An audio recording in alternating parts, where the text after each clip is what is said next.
What's up, everyone? Scott the TroutHammer here, wanting to welcome you to the first Tackle Box edition of the Pex to Pisces fishing channel. In these videos, I will explain lures, rigging, fishing lines, poles, and trying to help you figure out what is the best tool for the situation you're fishing in. And I figured there is no better place to start than selecting the right fishing line. Now, if you ask me, I think fishing line is more important than the rod and reel and even sometimes lure you're using. You've probably heard it described a lot like driving. So if the rod is your chassis, the reel is your engine, the fishing line are the wheels. They are where the rubber meets the road, and that is your direct connection to the water and also the fish you're trying to catch. Now, when I was a kid, pretty much all we had for fishing line was monofilament, and I'm so glad that technology has progressed the way it has over the last 20 years or so, 20, 30 years, to where we have some incredible choices for fishing line. But also, right now, there are a ton of choices out there, and it can be really confusing. So my goal today is to help diffuse that confusion and help you figure out what is the best line for the situation you're in. Now, we have four basic choices of fishing line these days. We have monofilament, or mono for short, copolymers, fluorocarbon, and braid.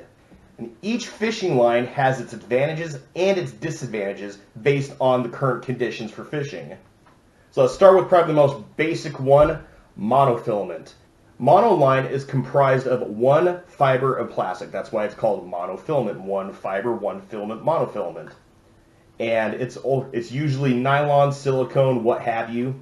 The mono tends to be the lowest priced fishing line, and mono has a lot more stretch than other classes of fishing lines. Some of these monofilament lines stretch up to like 35% of the total length, and that's based on a 100-foot length of line, how they figure that ratio. Monofilament also floats a lot better. It's useful for floating rigs and topwater fishing. Now, a lot of times monofilament line is really visible to the fish, so you see a lot of companies making colored monofilament fishing line now. When it comes to knot strength, monofilament is sort of middle of the pack because monofilament does tend to absorb water, so that can weaken knot strength when the water gets into the knot. Now, copolymer lines are comprised of a mixture of different fibers of plastic, or they're like fluorocarbon coated monofilament line. Copolymers tend to run a little higher in price than monoline, but copolymer line also has slightly less stretch than monofilament. Sometimes they just drop the ratio by about 10% based on the materials they use. And copolymer is a lot more abrasion resistant. So if you're fishing in areas that has underground structure or underwater structure like rocks, trees, submerged vegetation, it'll resist the abrasion on the line that would weaken the line. Copolymer still has float to it, but not as much float as monofilament does. So use copolymer lines a lot more for middle of the water column fishing or bottom rig fishing, but if you're going to run it with a Carolina rig, it can still float. Now, most copolymer lines are colored because if they're going to mix two different fibers of plastic, they might as well color the line also. Or like with FluorClear, for example, which is a fluorocarbon-coated monofilament line, it's practically invisible. And copolymer lines has slightly stronger knot strength than monofilament does because it absorbs less water. Now, you probably heard a lot of serious fishermen talk about fluorocarbon line. Fluorocarbon is the real deal. So fluorocarbon is 100% fluorocarbon. The extrusion process to make fluorocarbon line is a lot longer, a lot more timely of a process than making copolymers or monofilament, which is why fluorocarbon runs a lot higher in price than copolymer or monofilament lines, usually about twice the price. Fluorocarbon, though, has very little stretch. Some fluorocarbons say they stretch less than 10% based on a 100-foot section of line.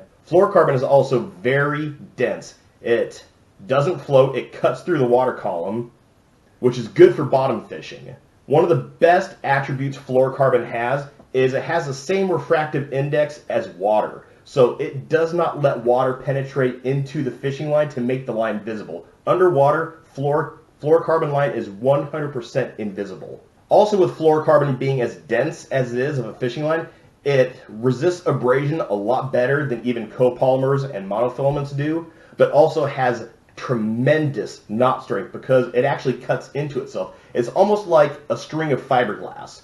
So a lot of knots, like the improved clinch knot, are fabulous on fluorocarbon line because it cuts into itself, creating a stronger knot. Still relatively new to the market is braided line, and this is one of the best things that has happened to fishing in decades.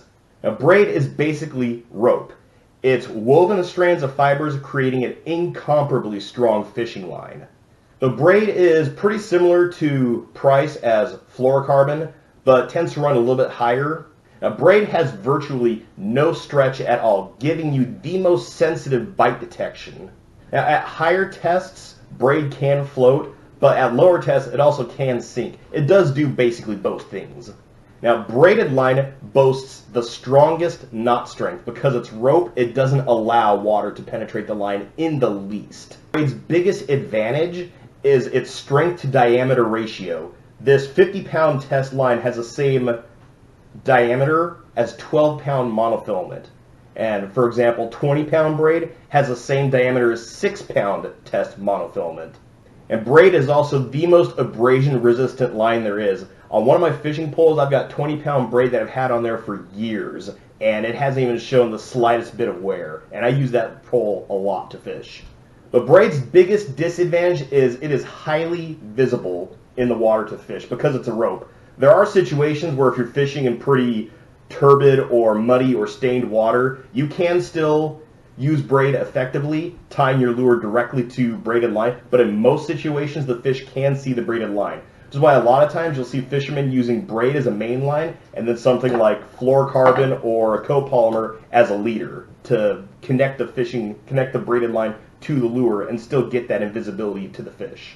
So when it comes to bite detection, meaning like if you're running a bottom rig, fishing with bait, or even fishing with a lure, when you hear fishermen talk about bite detection, that is how you can feel the fish bite the lure from touching your line. Now, most fishing lines have pretty comparable bite detection, but monofilament does stretch more, so you can lose bite detection. You can miss some bites. Same with copolymers, but fluorocarbon and braided line has the lowest stretch, so you will get the most bite detection with those lines. Now, if you're like me and you're more of a visual learner, I've created a chart here to help better explain fishing line choice for you. So you have your 4 basic types of line: monofilament, copolymer, fluorocarbon, braid, and then you have a lot of the chief attributes you look for in a fishing line.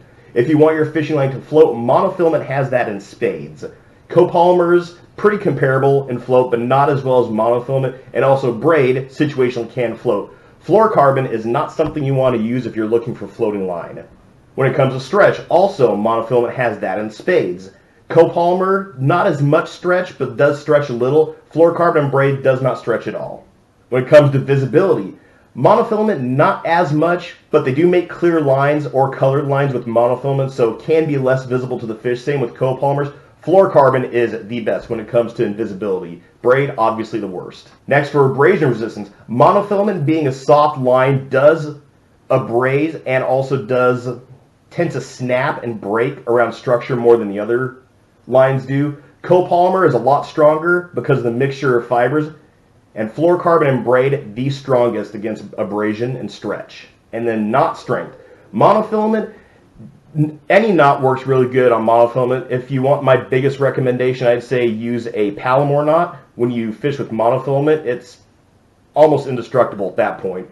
But with most fishing knots, a lot of people just use the clinch knot or a uni knot because it's quick and easy to tie. Monofilament still works well with that. Copolymers, better. Fluorocarbon, better. And then braid, the best.